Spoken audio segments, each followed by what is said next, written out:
খেয়ে যায়, কিন্তু লজ্জায় সেটি কাউকে বলতে পারে না। আর মেয়েটির লিপস যদি হয় পিঙ্ক, তাইলে তাকে কিস করা থেকে কেউ আটকাতে পারবে না।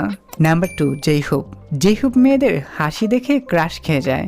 আর মেয়েটির হাসি যদি খুব সুন্দর হয় তাহলে তো সে একদম বেহুশ হয়ে যাবে। Number 3, V. ভি মেয়েদের চোখ দেখে ক্রাশ খেয়ে যায়। আর মেয়েটির চোখ যদি তার কাছে ভালো লাগে তাহলে তো সে মেয়েটিকে চোখ মারতে চায়। কি তুমি ভিয়ের চোখে চোখ রাখতে পারবি তো নাকি? Number 4, RM. আরএম মেয়েদের সুন্দর বিহেভিয়ার দেখে ক্রাশ খেয়ে যায়। নাম্বার 5, সুগা।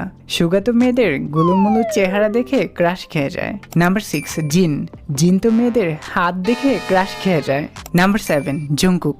সেটি জানার আগে অবশ্যই চ্যানেলটিকে সাবস্ক্রাইব করে দাও, না করলে ভাববো তুমি বিটিএস পছন্দ করো না। সো জংকুক তো মেয়েদের সেক্সি ফিগার দেখে ক্রাশ খায়। এবার কমেন্ট করে জানিয়ে দাও তুমি কিভাবে বিটিএস দের ক্রাশ